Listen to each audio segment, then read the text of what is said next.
So welcome everybody to the second version of Coffee with the Coaches. I am Joe Duramo of My Pinnacle Network, and Coffee with the Coaches is a webinar series that were put together for people from My Pinnacle Network and also B2B folks in general, just to get some information.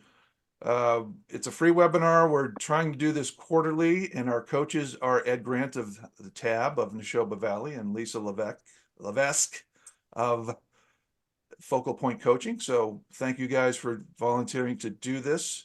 This session is being recorded. It's on setting price and value and all that good stuff. And I'm going to let these guys talk about that a little bit more. If each of you could take a few seconds just to introduce yourself, Lisa, since you're on screen, I'll let you go first. Just a second or two. Just tell people about yourself and your practice. Yeah. Good morning, everyone. I'm Lisa Levesque. I'm a business and executive coach, and I help small business owners to achieve what they would like to achieve in their business and their life. Good morning, everyone. Ed Grant from the Alternative Board. The Alternative Board of Nashoba Valley is my area. The Alternative Board is a global franchise, and what we do is we bring business owners together and form peer advisory boards. So basically a de facto board of directors, but for the business owner, and also provide one-to-one coaching in the process of doing that. So what we do is we help business owners improve their business and change their lives. So welcome today. Glad to see you all here. And just a little bit about My Pinnacle Network. We're a business-to-business networking group. We have 4 locations. They're really not locations anymore because we meet virtually. We have Westboro, Mansfield, Newton, and Marshfield, and we're monthly groups. We meet same time each month, and we've been around for 12 years, and we're still going strong.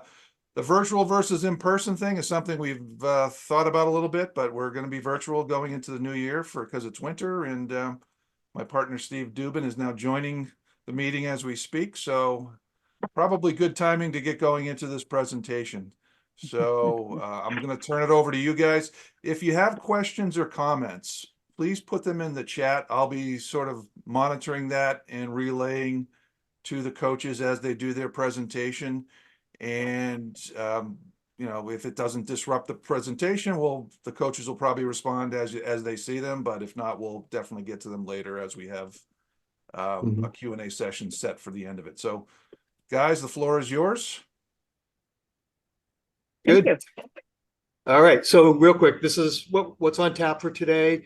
We're gonna run through a couple different looks at in contrasting pricing versus value. So first part will be sort of setting some groundwork for the difference between price and value, get people thinking, and then we're going to go into a breakout room and have you guys talk about that, and we'll set that up as we go, and then we're going to come back and have another discussion about pricing on value, and then a group discussion around that, and then we'll finish up with some questions and some best takeaways. So that's the flow. Without further ado, we'll get rolling and we'll jump right into it. So what are we here for to talk about today? Well, difference between price and value. Well, it's really fundamental. And so think about, prices, money you pay for product or service, and while value refers to the utility or worth of the product or service to the buyer. So that's the contrast, right? So price can be arbitrary. It can be influenced by a variety of factors, market demand, competition, and cost. Where value is more fundamental, right? It depends on the usefulness and significance of the product and service to the individual. So in essence, price is what you pay, value is what you get. Seems very rudimentary, very fundamental, but the lines there get blurred, especially when you're your own business and you're setting price and you're trying to figure out how that fits in your world. All right. Good to go there, Lisa? Yeah, absolutely. So when we think about it, a lot of us are in a service type of business, and I'm sure we all kind of struggle a little bit with what is the right price. So we thought, let's take this and break it down into the simplest to the most complex, right?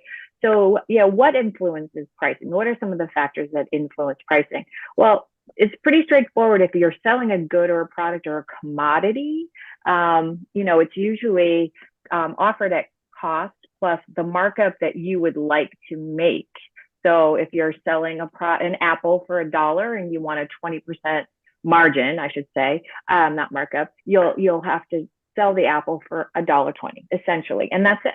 Now, we are not talking about other factors that factor in overhead costs, etc. Just straightforward, it's the cost of the apple plus what you'd like to earn. Once you start to introduce a service into it, and a lot of us might have something like we have a physical product plus we deliver a service as well. So then as you start to price it, obviously you worry about the price of the product, you worry about the labor cost of if you're, let's say you sell refrigerators and you install them. There's the cost of the refrigerator, there's the cost of the people who install the refrigerator. And then, you know, are you going to do anything beyond that? Is it a one-stop regardless price, or is it a time and materials where it's how much time it took you and the product associated with it? Those are the types of things that factor into that. But then we get into a little bit of the kind of more of a gray area around professional services. So professional services can be priced either by the hour or at a flat rate per project, as some examples. So if you sign up with a client and you say, I'm going to give you 10 hours of work for this project, and I'm going to bill you at X dollars per hour, that's one way you can do it. Or you can just say, you want this end result, and I'm going to bill you X dollars for that end result. And then it's up to you whether or not you get it done within the appropriate hours for you to be able to make a profit on that, right? So either way on that, you know, there's really two elements to the pricing here, right? There's, you know, you're just the cost of your time in general, but then the value of your knowledge. Right. And that is the squishiest and most challenging element of all of this, is how do we truly get underneath the overall final value that the client is receiving because they're working with someone with the depth of knowledge that you have. And that's really where we get into, you know, the whole value pricing conundrum to some extent, you know, and a lot of times the customers either break it down, we'll talk about this in a minute, break it down into hourly, or they don't necessarily perceive the value is at the level that maybe you think it is or what you're delivering. And so it's really our job to be able to explain, you know, when I do it, you get this. If you don't do it, you know, think about the impact to your business as an example. So there's a lot of factors, but we really just want to think about you know, today is about, you know, how do we get underneath that whole value of what you deliver? So we thought it would be great if we would all just jump into a breakout where we can start to talk with each other on this. And so I'm going to tell you some of the questions I'd like you to talk about in the breakout. And then we're going to do 2. Is that correct, Joe? I believe we've got enough for 3. And okay. We have 16 total people on the call, so I will stay out. And if I could ask my partner, Steve Dubin, to be in the room that you and Ed are not in, so he can be there as sort of my eyes and ears. So that, and we'll do it that way. Okay. So we have some questions that we want you to discuss as a group, and then after it's for about 10 minutes. And then after the 10 minutes, we'll come back and we'll do a little bit of a debrief. I'm going to tell you those questions, but we'll also have them. So Steve, if I put them in the chat, they're lost, right? Along the way. When we go to breakout. Yeah. So I have we can each do Ed it. Yeah, I'll copy them in my breakout. I'll put them in the chat right now. Maybe Steve, you can copy it and then drop it in a new chat. Yeah, good idea. So the questions are, how do you currently set the price for your product or service? Do you know the intrinsic value that your product or service brings to the market? Are you in a highly competitive market, or are you a unicorn? Because that definitely will impact as well. And what are some of the challenges you face by using your current strategy? And I think that's the biggest thing. Let's understand each other's strategies and let's talk about the challenges of each of them. Okay. So when we're ready, let's break out.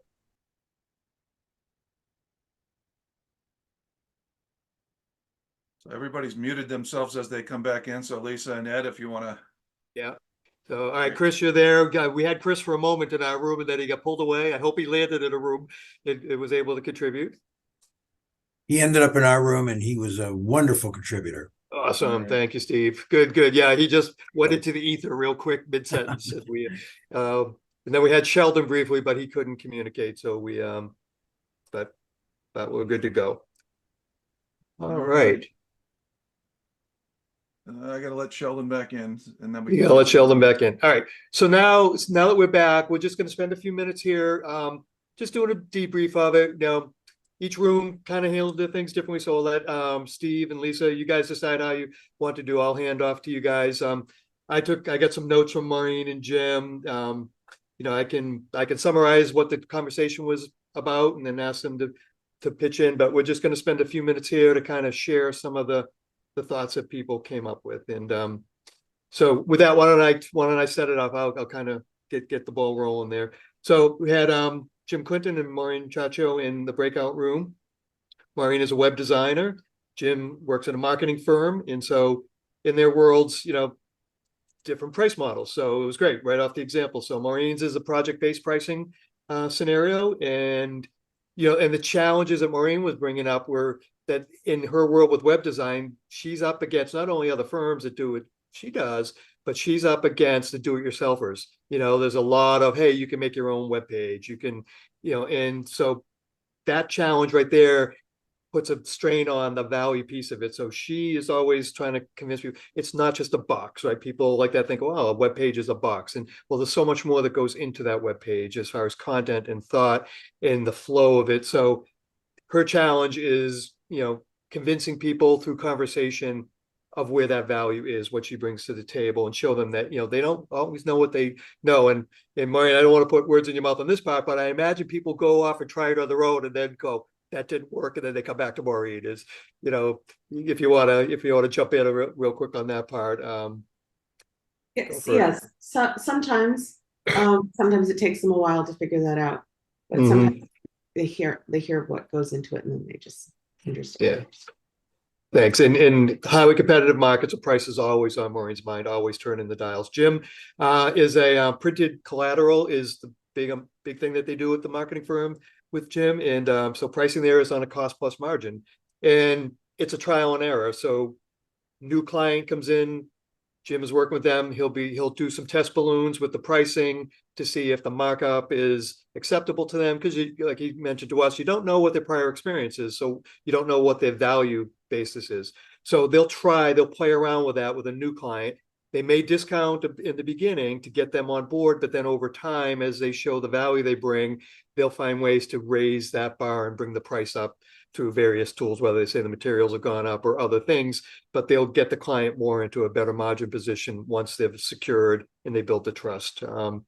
And Jim, anything you want to add to that? Or did I capture that? I think you said it just right. And sort of like in Maureen's example, sometimes with print collateral, you're also fighting do-it-yourselfers, a website where someone can go and order business cards directly, or someone can order brochures or pamphlets directly. And that's as I said, that's part of a long game, right? Where you start to educate the client that you bring things to the table other than just turning the transaction. Price is certainly one element, but service or, asking a client to reconsider if they're thinking about doing a brochure, do they have a way to deliver it?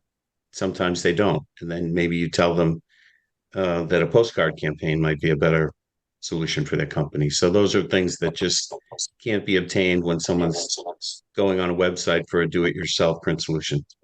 Yeah. Thank you, Jim. Okay, Lisa, how about your room? Yeah, thank you. Great. That was great feedback, you guys. How did you have 2 and we had 5 or 4? Well, we had 3, but Sheldon couldn't jump in, and so we ended up with 2, sorry. Yeah, okay. Well, actually, Ken has offered to give the debrief for ours. So Ken, unless you're still challenged with your internet, why don't you share with us? Okay, I'll do my best. It keeps popping up saying your internet is unstable. So if I freeze or I lose you, I apologize. So we had, obviously with Lisa, we had 4 other business owners on there. Jay Noose is in the commercial real estate business, Tom, and I apologize, I don't know if this is how to pronounce your last name, but St. Cyr. I don't know if that's correct. He's in the audio video space, if I got that correct, and please correct me if my notes aren't accurate. And then Corey Molesky is in the cleaning space, I think more on the commercial side of things is the way I took that. So, and then I'm in the drain and sewer space. So you definitely had some different categories of businesses in there. And I'll talk to Jay first. Jay's was a little different because Jay talked about what his business does. He's in sales and leasing of commercial space, but he really talked a little bit more about his appraisal side of the business from a costing perspective and how he'd been doing that for a long time. And then he actually gave up his license, which allowed him to give a more cost-effective way to do appraisals. At least that's how I understood it, Jay. If I misspoke or if you want to add anything, feel free to that. There's a difference between having your license and not having in your license and what you have to provide from an appraisal perspective. The way I took it is he could still do an efficient job of giving an appraisal to a customer, but offer them a much more competitive price by getting rid of his license and not having to provide what he called the full book appraisal. So again, Jay, is there any thoughts or anything you want to add to that?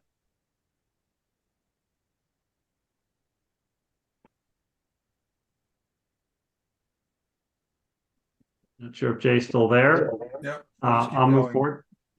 Yeah. If you want to jump on, Jay, feel free. And then Tom really talked a lot about the relationship part of sales and creating relationships with the customers, which oftentimes, as we all know, people buy from people they know, like, and trust. And price isn't always an issue when you have a relationship, right? So that's sort of where Tom tries to present himself. But he also talked about, because of low overhead, that he often tends to be 25 to 30% less than his customers, than his competitors. And basically he bases his pricing off cost of material and time that he and his technicians are going to spend on site to do a particular job. And then again, Tom, if you have any thoughts or anything you want to add to that, or anything you felt I missed on that, feel free to jump in. So the only thing I would say, I applaud you for pronouncing my last name correctly. So 5 stars to you. But it's not audio visual. I do phone systems, camera systems, and cabling for small businesses. I just wanted to, clarify. Audio visual is a whole different kind of industry. Mm-hmm. But thank you. You did a great job doing the summary. My apologies on that. Yeah, no worries at all. Yes, but thank you.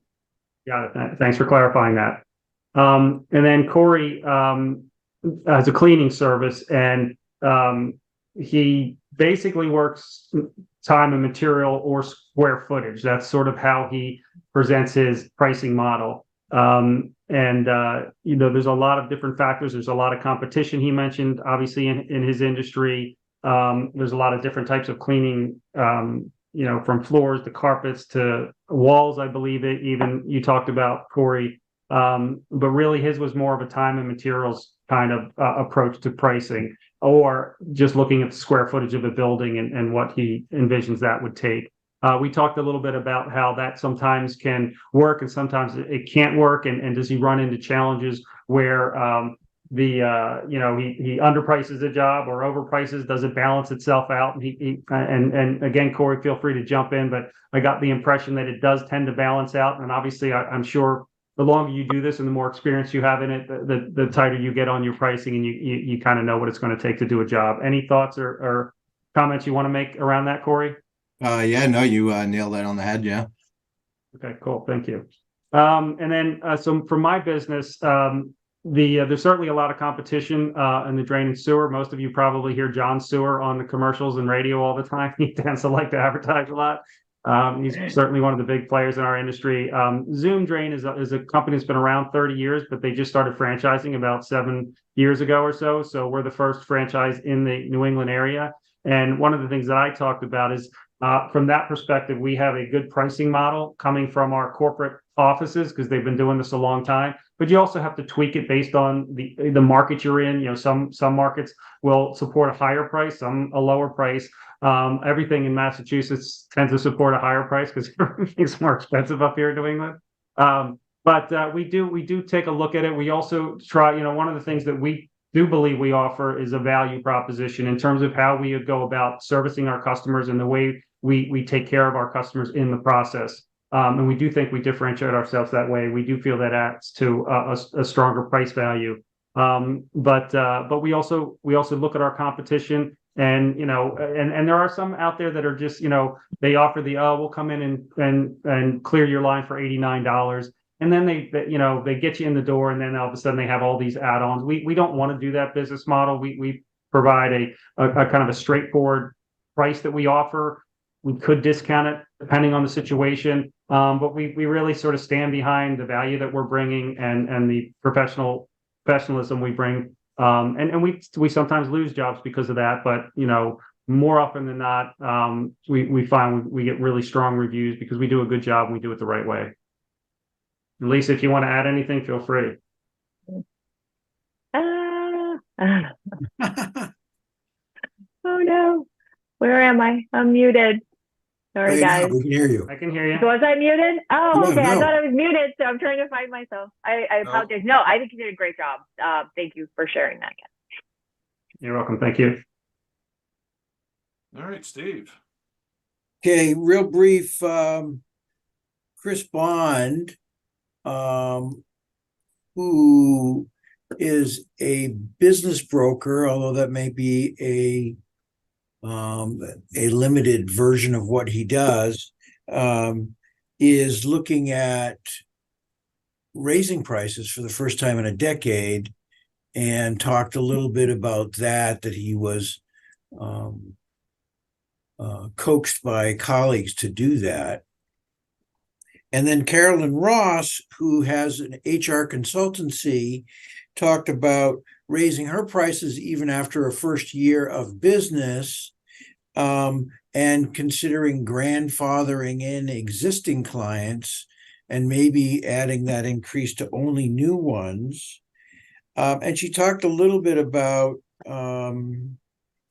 a client who came to her who asked for an immediate discount on the basis that they have some brother-sister companies that they could also utilize her service and provide a much larger volume purchase, and would she be willing to give a discount?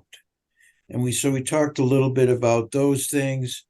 And I guess I reach out to Chris and Carolyn to see if you want to add some flesh to those bones. Well done, Steve. 10.0. Thank you. Yeah. Yeah, I think that covers it. Right. So I think, kicking this back to Lisa and Ed, I think that's a challenge. One of the challenges in particular is, how do you raise prices? I was the third person in our group that talked a little bit about looking at raising our pricing. And I guess part of the question is not only what do you raise your price and what increments you might raise your price, but how do you introduce that to clients? Yeah, I think, yeah, that's an interesting one. That could take a whole nother webinar on that. Yeah. So important. I deal with that all the time, and there are ways to do that. Glad to have a conversation. If we have some time at the end, maybe we can kick that around a bit. But all the stories we just heard are a beautiful segue into this next section. So I do want to roll into that, because I think we're now going to give people things to think about, because it is a paradox that we're caught in. Some of it is simply that being brave enough to raise prices, but others are understanding, how you bring your value to the market. So with that said, Lisa and I we have a couple little stories we're going to tell. These are great parables that kind of anchor the talk here. So Lisa, I think we're going to both tell our stories. We could probably come off the slide for a second for this and share our story, and then we'll go forward from there. So what I'm going to talk about here is a story called the locksmith's paradox, and you may have heard it, and it rolls into a second piece called the Picasso paradox. But so here's the issue here, right? So the difference between time and outcomes, it's often called the locksmith paradox. Some people call it the Picasso paradox. So the story goes like this. So an inexperienced locksmith goes into a client, Takes him about an hour to fix the lock, right? Hands the bill of $100 to the owner of that business. Customer's happy, lock is fixed, they're up and running, they go. A few years later, same locksmith, more experience, much more skill at this point. Same customer calls him up, has a similar issue, goes in. This time he's in and out of there in 15 minutes. $100 bill goes to the client. Client pays $100 bills, but now got a little look on their face like, wow, you were in and out of here in 15 minutes and you charged me $100. It's like, last time it took you an hour. So therein lies the paradox, right? It's like, well, just because it was a shorter time involved doesn't mean the value is diminished. In fact, the value might be higher because 45 minutes was gained. That person got into whatever was locked out faster this time than the last time. So intrinsically, you could say, well, that was worth maybe even more than the $100 because you were up and running sooner, if that makes a difference. So that's the challenge. And the kind of the counter to that, the Picasso version, and this is a kind of a fun one too, is a woman, story goes like this. A woman runs into Picasso out at a market. Says, "Oh, Mr. Picasso, could you draw me something?" Hands him a napkin. So Picasso quickly draws something on the napkin, hands it back to her and says, "That'll be $1 million." The woman says, "Oh, Mr. Picasso, it took you 30 seconds to do that." He goes, "No, it took me 40 years to develop those skills." And so again, just ways to kind of make you think about your own world and go. And Lisa's got another great story. Lisa, on to yours. Yeah. Okay. So from my perspective, think about the story of a consultant. They're brought into a multi-billion-dollar, well, maybe not multi, that sounds like a lot, billion-dollar power plant, right, to solve a technical problem. And this technical problem is pretty significantly reducing the efficiency of the plant. The plant engineers have tried everything and they've been unsuccessful in identifying the source of problem, let alone they're not even close to finding a solution. So you can imagine the company is just bleeding money every day because of this problem. So after 2 days of diligently studying the hundreds of dials and gauges in the control room, the consultant climbed a ladder, marked a large X on one of the gauges. And sure enough, when this apparatus is replaced, the plant returns to its full capacity. So a few days later, the supervisor receives an invoice from the consultant for $10,000. And the plant manager's like, wow, $10,000. I mean, no offense, but really all you did was kind of walk around for 2 days and then, you put an X on a gauge. So the consultant presented the details of the invoice and it says, for placing an X on a gauge, $1, and for knowing what gauge, $9,999. And this just, again, drives home the do not undervalue the expertise, your Picasso, when you start to think about the service that you're delivering and the value associated with that service. So with we're going to just keep rolling with that theme for a couple seconds and then we'll get into some more discussion. So again, what matters here is the value of the outcome, right? So whenever you can, separate time from the service pricing. If you're in a service business, charge based on the deliverables. Focus on the value the customer receives, not how long it took to create that value. The fact that you can do more and do it better in less time because of your hard-earned experience, means you shouldn't get penalized for that, right? You should get actually paid for that. In many cases, the faster outcome means something. Like I mentioned in the previous story, it might mean something to that customer that you were in and out of there quicker and you solved the problem. Or, to Lisa's point, the guy knew what X to put on. Somebody inexperienced, it might take them 3 days to find that, longer, and the plant is down. So this is why it's often called the Picasso paradox. It's like, when you're really good at something, your time, your 1 hour time might be actually worth 10 hours of time of somebody else's. So make sure you capture that value and don't feel bad about that. And that leads to the next piece. Lisa will talk about some of the pitfalls that we can get trapped in. Yeah, and I'm sure there are many more than this, but these are some of the obvious pitfalls when we start to think about pricing to value, right? A lot of times our clients might default to an hourly rate and say, hey, if we present them with this is what the service will cost, in their head, they might default. And then that makes it difficult if you can't really share the impact of your value. So, the hourly element is really only one piece of it, right? Second one that I see so often, imposter syndrome. Am I really worth that?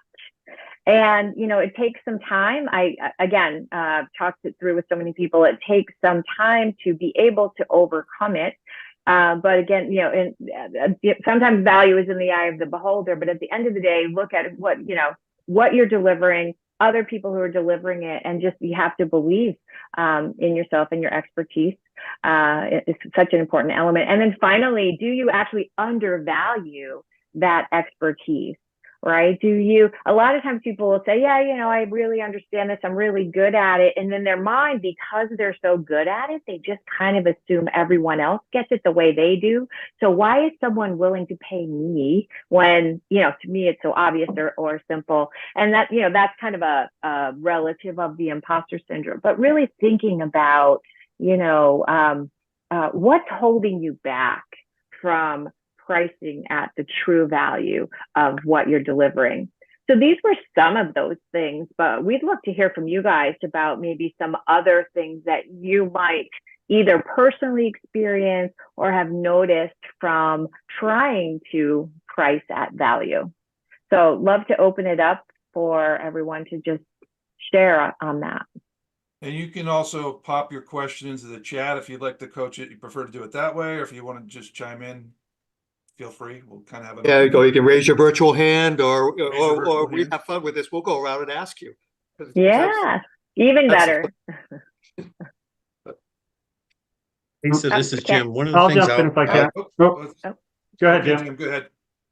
one of the things I was going to say is in pitfalls, to add to that list is just inexperience with a client or a prospect is one of the things, and I talked about it in the breakout session, that limits your ability to fully value your contribution because you don't know this person's prior experience with another supplier and you haven't really built that relationship like someone else referenced. So that's one of the barriers when you're working with someone new. You just don't have the tangible data to assign to your value that you develop over time by building a relationship. Yeah, Ken, you have a question? Yeah. Ken, go ahead, Ken.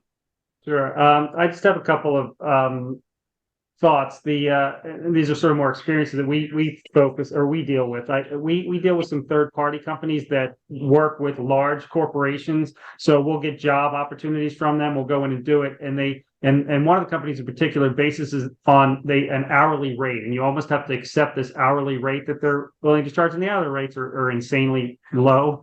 And one of the things that we do is we have a sort of a set pricing. So if we snake a drain, it costs this. If we jet a line, it costs this.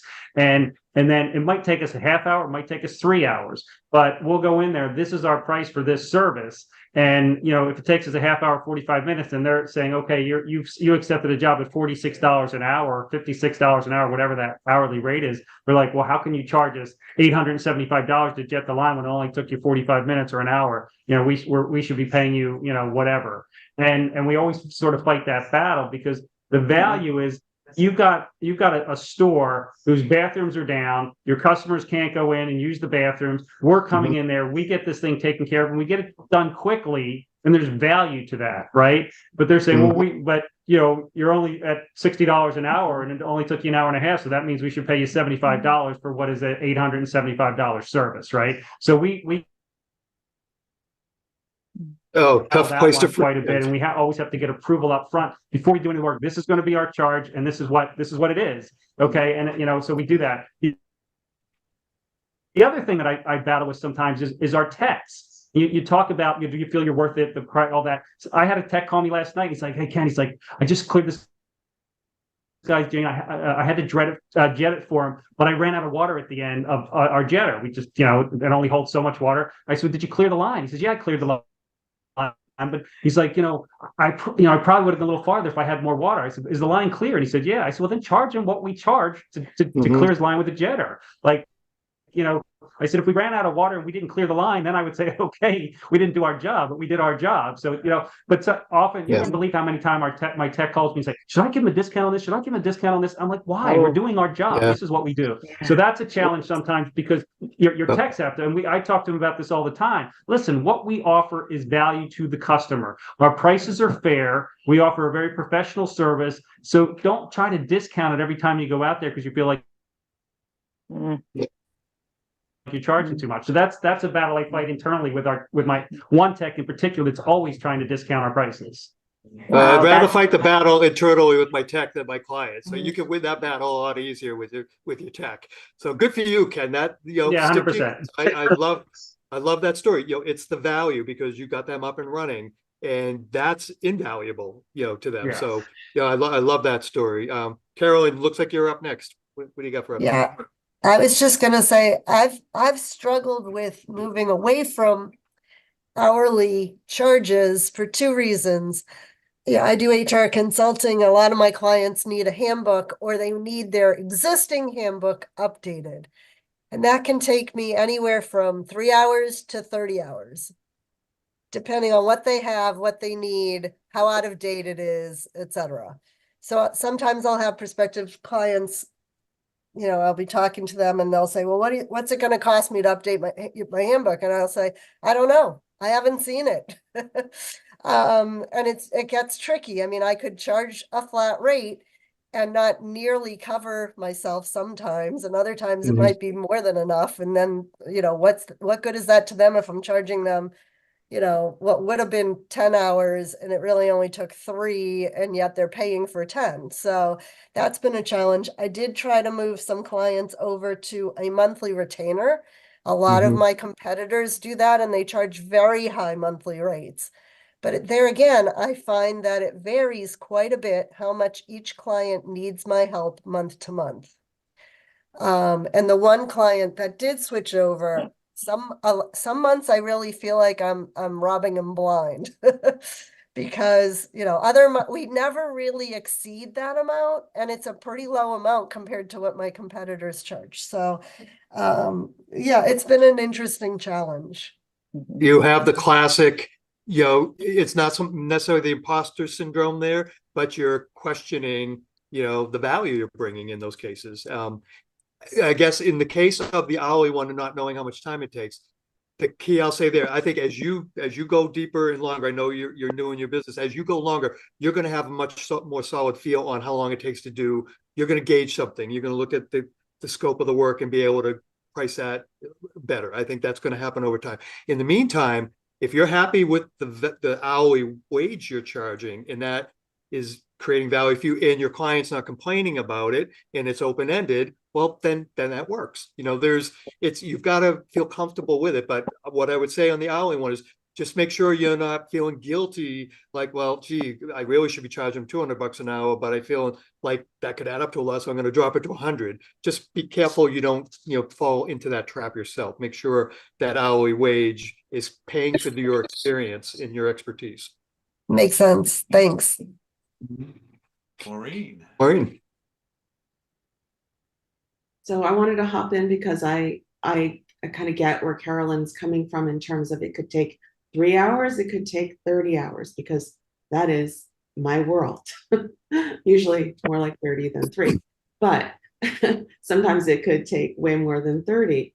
And so and it's all about scope creep too, because you do some investigation, you figure out what they need, what they think they need, you come to an agreement, but words are the number one, they're not perfect. So what I think might not be what a client thinks. And then second of all, things change over time. As we get into the project, they just seem to, the needs balloon.